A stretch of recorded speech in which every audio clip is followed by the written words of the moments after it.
Hello my friends, तो आपका स्वागत है हमारे इस यूट्यूब चैनल पे जो कि है बिहार बोर्ड एग्जाम 2026। इस क्लास में हम आपको फिजिक्स के बुक से चुनकर मोस्ट वीवीआई क्वेश्चन देने वाले हैं। आपकी जानकारी के लिए बता दें कि हम जो क्वेश्चन हम आपको देने वाले हैं वो मैंने बहुत ही ज़्यादा रिसर्च करके प्राप्त किया है। इस क्लास में हम आपको मात्र 20 क्वेश्चन देने वाले हैं और मेरी यह गारंटी है कि इस प्रश्न में से एग्जाम में आप बहुत से प्रश्न आपको देखने को मिलेंगे। तो इस आपका टाइम बर्बाद ना करते हुए इस क्लास को शुरू करते हैं। तो पहला क्वेश्चन यह है कि विद्युत फ्लक्स को परिभाषित करें, इसके एसआई मात्रक को लिखें। तो मैंने इसकी सिंपल सी परिभाषा लिखी है जो मैंने खुद बनाई है। विद्युत क्षेत्र में किसी पृष्ठ से लंबवत गुजरने वाली वैद्युत बल रेखाओं की संख्या की माप को दर वैद्युत फ्लक्स कहते हैं। इसे फाई ई से सूचित किया जाता है। इसका एसआई मात्रक न्यूटन मीटर स्क्वायर प्रति कूलम या वोल्ट मीटर होता है। चलिए हम इसे आपको समझाने की कोशिश करते हैं। जैसे कुछ दिया हुआ है, यह है विद्युत क्षेत्र और इसमें यह है विद्युत क्षेत्र, इसमें से कोई लंबवत पृष्ठ जा रहा है। अब यहाँ से जो इस प्रकार से लाइन जाएगी और यहाँ जो माप बनेगा वही आपका होता है विद्युत फ्लक्स। तो विद्युत फ्लक्स की परिभाषा एक बार और देख लीजिए और इसे याद कर लीजिएगा। ये आपके एग्जाम के पर्पज से बहुत ही ज़्यादा मोस्ट वीवीआई क्वेश्चन है। तो वैद्युत क्षेत्र में किसी पृष्ठ से लंबवत गुजरने वाली वैद्युत बल रेखाओं की संख्या की माप को वैद्युत फ्लक्स कहते हैं। इसे फाई ई से शुद्ध प्रदर्शित करते हैं। इसका एसआई मात्रक न्यूटन मीटर स्क्वायर या कूलम या वोल्ट मीटर होता है। मैंने यहाँ जो भी होता है सब लिख दिया है, आपको बस याद करना है। संट क्या है, इसके दो उपयोग लिखें। यह क्वेश्चन वीवीआई है। एक विद्युत कम प्रतिरोध को चल कुंडली गैल्वेनोमीटर के कुंडली के समांतर जोड़ दिया जाता है, जिससे यंत्र का उच्च धारा से बचाव हो जाता है। इस क्रिया को शंट कहा जाता है। इस क्रिया को क्या कहा जाता है? शंट कहा जाता है। उपयोग, इसके दो उपयोग लिखने, तो मैंने दो उपयोग आपको लिख के दे दिए हैं। इसका उपयोग है शंट प्रतिरोध के मान को परिवर्तन कर आमीटर का विस्तार बढ़ाया जाता है और शंट की सहायता से गैल्वेनोमीटर को उच्च धारा से बचाव करते हैं। तो नेक्स्ट क्वेश्चन पर चलते हैं जो कि हमारा है, जो कि हमारा कुछ इस प्रकार से है। चुंबकीय विभव की परिभाषा दें। चुंबकीय विभव, किसी चुंबक क्षेत्र में इकाई ध्रुव उत्तरी ध्रुव को अनंत से किसी बिंदु पर लाने में जितना कार्य करना पड़ता है उसे विद्युत विभव कहते हैं। इस विद्युत विभव का सूत्र होता है mu naught by 4 pi into m by r, जहाँ एम चुंबक का ध्रुव शक्ति होता है। चलिए हम इसे कुछ समझाने का प्रैक्टिस करते हैं।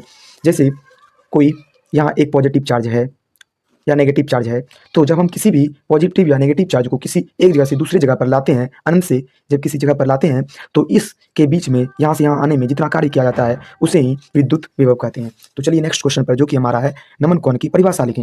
नमन कोण की परिभाषा, तो किसी स्थान पर पृथ्वी के चुंबकीय क्षेत्र की दिशा क्षैतिज तल से जो कोण बनाती है उसे उस स्थान का नमन कोण कहते हैं। इसे इस सिंबल द्वारा सूचित किया जाता है। हमारा नेक्स्ट क्वेश्चन जो है वो है, हमारा नेक्स्ट क्वेश्चन है विद्युत चुंबक तथा अस्थायी चुंबक के बीच दो अंतर लिखें।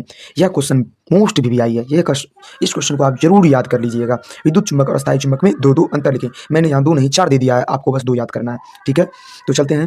चुंबकीय प्रबलता बदल सकता है। चुंबकीय प्रबलता अस्थायी विद्युत चुंबक जो है वो चुंबकीय प्रबलता बदल सकता है और अस्थायी चुंबक विद्युतीय चुंबकीय प्रबलता स्थिर रहता है। अस्थायी चुंबक का जो चुंबकीय प्रबलता है वह स्थिर रहता है, मतलब एक जगह रहता है। इसमें पदार्थ उच्च धारणशीलता रखता है और उसमें भी सेम धारणशीलता रखता है। तो नेक्स्ट क्वेश्चन हमारा जो है वो है इस प्रकार से, कम निग्राहिता रखता है और यह अधिक निग्राहिता रखता है। अब इसका एक उदाहरण दीजिए। विद्युत चुंबक का तो नरम लोहा और इसका तो स्टील। नरम लोहा से क्या बनाया जाता है? तो विद्युत चुंबक बनाया जाता है और स्टील से क्या बनाया जाता है? तो स्थिर चुंबक बनाया जाता है। अब इसका एक और देख लेते हैं। कम चुंबकशीलता रखता है और यह उच्च चुंबकशीलता रखता है। अब अन्योन प्रेरण से आप क्या समझते हैं? चलिए इसे डिफिनेशन के साथ समझ लेते हैं। किन्हीं दो निकटवर्ती कुंडलियों में से किसी एक कुंडली में धारा परिवर्तन के कारण दूसरी कुंडली में प्रेरित विद्युत वाहक बल उत्पन्न होने की घटना को अन्योन प्रेरण कहते हैं। नेक्स्ट क्वेश्चन हमारा है, प्रत्यावर्ती धारा और परिपथ में प्रतिघात एवं प्रतिबाधा क्या है? यह क्वेश्चन मोस्ट वीवीआई है, इसे जरूर याद कर लीजिएगा। प्रतिघात, संधारित्र या प्रेरक द्वारा प्रत्यावर्ती धारा परिपथ में उत्पन्न बाधा को प्रतिघात कहते हैं। इसका एसआई मात्रक ओम होता है और प्रतिबाधा का भी एसआई मात्रक ओम ही होता है। अब इसे भी प्रतिबाधा को भी डिफिनेशन के साथ समझ लेते हैं। किसी प्रत्यावर्ती धारा परिपथ में उत्पन्न बाधा को प्रतिबाधा कहते हैं। इसे जेड द्वारा सूचित किया जाता है। इसका एसआई मात्रक भी ओम होता है। नेक्स्ट क्वेश्चन हमारा है वो है विद्युत चुम्बक तरंग के दो गुण को लिखें। विद्युत चुम्बक तरंग अनुप्रस्थ तरंग होते हैं या एक साथ चलते हैं। हो गया। तो नेक्स्ट क्वेश्चन पर चलते हैं जो कि हमारा है कुछ इस प्रकार से। क्रांतिक कोण की अपवर्तनांक के साथ संबंध स्थापित करें। यह क्वेश्चन मोस्ट वीवीआई है, यह आपके परीक्षा में हो सकता है इस बार पूछा जाए, तो इस क्वेश्चन को जरूर आप याद कर लीजिएगा। तो चलिए इसे डिफिनेशन के साथ समझ लेते हैं। क्रांतिक कोण की परिभाषा के अनुसार क्रांतिक कोण का परिभाषा क्या कहता है? जब अपवर्तनांक का मान 90 डिग्री से प्लस हो जाता है तो इसे क्रांतिक कोण कहते हैं, मतलब अपवर्तनांक से ज्यादा हो जाता है। तो आई बराबर सी क्रांतिक कोण तथा आर बराबर 90 डिग्री। स्नेल के नियम से अपवर्तनांक बराबर sine i by sine r. अब mu one by mu one mu two equal to sine c by sine r 90 equal to sine c by 1। तो म्यू वन बराबर म्यू टू और म्यू वन बराबर 1, तो म्यू बराबर 1 by sine सी। तो ये आपका हुआ संबंध। यह क्वेश्चन आपके बोर्ड में हो सकता है इस बार पूछ ले, तो यह जरूर याद कर लीजिएगा। चलिए नेक्स्ट क्वेश्चन पर चलते हैं जो कि हमारा है संपोषी व्यक्तिकरण की दो आवश्यक शर्तों को लिखें। दोनों प्रकाश स्रोत कला संबंध तथा समान कला में होना चाहिए। ठीक है, दूसरा चलते हैं पथनांतरण एन एन गामा होना चाहिए जहां गामा तरंगदैर्घ्य है। अल्फा किरणों के दो गुणों को लिखें। अल्फा कण धनाविष्ट होता है। अल्फा कण पर कैसा चार्ज होता है? तो धन चार्ज होता है। गामा पर कैसा चार्ज होता है? तो गामा पर कोई चार्ज नहीं होता है। बीटा पर कैसा होता है? नेगेटिव चार्ज होता है। ये तो आपको पता होगा। तो नेक्स्ट क्वेश्चन है नहीं, इसी का दूसरा है अल्फा कण की पदार्थ की भेदन क्षमता न्यूनतम होती है या किसी भी पदार्थ को कम भेद सकता है। तो नेक्स्ट क्वेश्चन चलते हैं जो कि हमारा है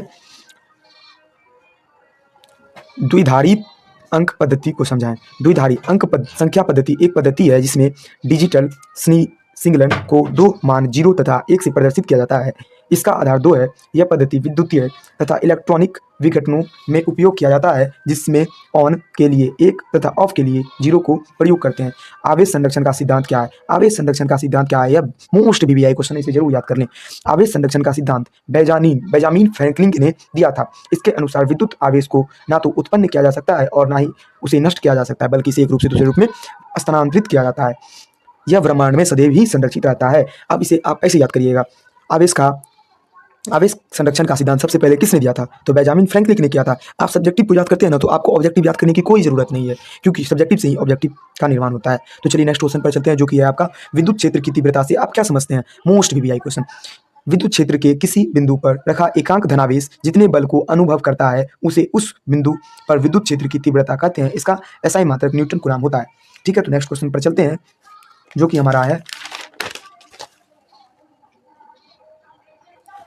क्वेश्चन है विद्युत द्विध्रुव घूर्णन आघूर्णन किसे कहते हैं? वैद्युत द्विध्रुव के किसी एक आवेश और उनके बीच की दूरी प्रभावी लंबाई के गुणनफल को विद्युत द्विध्रुव आघूर्णन कहते हैं। इसे P से प्रदर्शित करते हैं। एसआई मात्रक इसका होता है आवेश का मात्रक गुनी लंबाई का मात्रक कूलम्ब प्रति मीटर।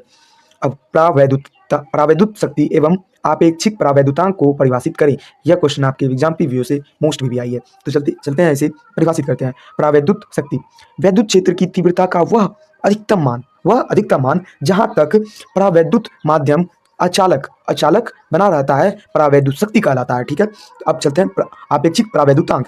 किसी माध्यम का परावैद्युतांक और निर्वात के परावैद्युतांक के अनुपात को क्या कहा हमने? किसी माध्यम का परावैद्युतांक और निर्वात के परावैद्युतांक के माध्यम का सापेक्ष परावैद्युतांक कहा जाता है, अर्थात ER बराबर एप्सिलॉन बाय एप्सिलॉन नॉट। किसी माध्यम का परावैद्युतांक को एप्सिलॉन से और एप्सिलॉन नॉट से निर्वात का परावैद्युतांक को सूचित किया जाता है। आवेश के क्वांटिटीकरण से आप क्या समझते हैं? चलिए इसे सॉल्व करते हैं। किसी आवेश वस्तु पर विस्तृत आवेश हमेशा इलेक्ट्रॉनिक आवेश का पूर्ण गुणज होता है, अर्थात किसी वस्तु पर आवेश इसे ही आवेश का क्वांटिटीकरण कहा जाता है। अब देखिए इसका सीधा साफ फंडामेंटल है कि अगर किसी वस्तु से दूसरे वस्तु में इलेक्ट्रॉन ट्रांसफर हो रहा है तो वह हाफ नहीं होगा, तो वह सीधा पूरा होगा, संपूर्ण होगा। मतलब वह 1 होगा, 2 होगा, 3 होगा, लेकिन 1/2 नहीं होगा, 0.11 नहीं होगा, माइनस में होगा, प्लस में होगा, लेकिन 0 बाय पॉइंट में नहीं होगा, भाग में नहीं होगा। तो चलते हैं नेक्स्ट क्वेश्चन पर जो कि हमारा कूलम्ब का नियम को लिखें। यह क्वेश्चन मोस्ट वीवीआई क्वेश्चन। दो स्थित बिंदु आवेशों के बीच लगने वाले बल दोनों आवेशों की मात्राओं के गुणनफल के अनुक्रमानुपाती तथा उसके बीच के दूरी के वर्ग के व्युत्क्रमानुपाती होता है। अब आपको हम एक क्वेश्चन पूछते हैं कि कूलम्ब का नियम किस पर मतलब अपना कार्य करता है? कूलम्ब का नियम बिंदु आवेश तक ही सीमित है, उससे आगे नहीं है। ठीक है, तो हमने क्या किया, दो स्थित बिंदु आवेशों के बीच लगने वाले बल दोनों आवेशों की मात्राओं के गुणनफलों के अनुक्रमानुपाती तथा उसके बीच की दूरी के वर्ग के व्युत्क्रमानुपाती होता है। चलिए नेक्स्ट क्वेश्चन, जो कि हमारा विद्युत आवेश के दो मौलिक गुणों को लिखें। लिख देते हैं। आपको लिखना क्या है, विद्युत आवेश के दो मौलिक गुण निम्नलिखित हैं। पहला लिखना है, आवेश हमेशा संरक्षित होता है और आवेश क्वांटीकृत होता है। नेक्स्ट क्वेश्चन आपका है, आवेश के रेखीय घनत्व की परिभाषा दें। इसके एसआई मात्रक को लिखें। इसका इस इकाई लंबाई में स्थित आवेश की मात्रा को रेखीय आवेश घनत्व कहते हैं। इसे लैम्डा क्यू बाय एल आयनिक आवेश घनत्व का मात्रक कूलाम बाय मीटर होता है। तो इस तरह आपका फिजिक्स का क्वेश्चन सॉल्व होता है। और नेक्स्ट क्वेश्चन, अब मैं केमिस्ट्री का क्वेश्चन देने वाला हूँ, इसलिए नेक्स्ट पार्ट के लिए इस चैनल को सब्सक्राइब, लाइक एंड शेयर जरूर करें और जाते जाते एक कमेंट जरूर कर दें।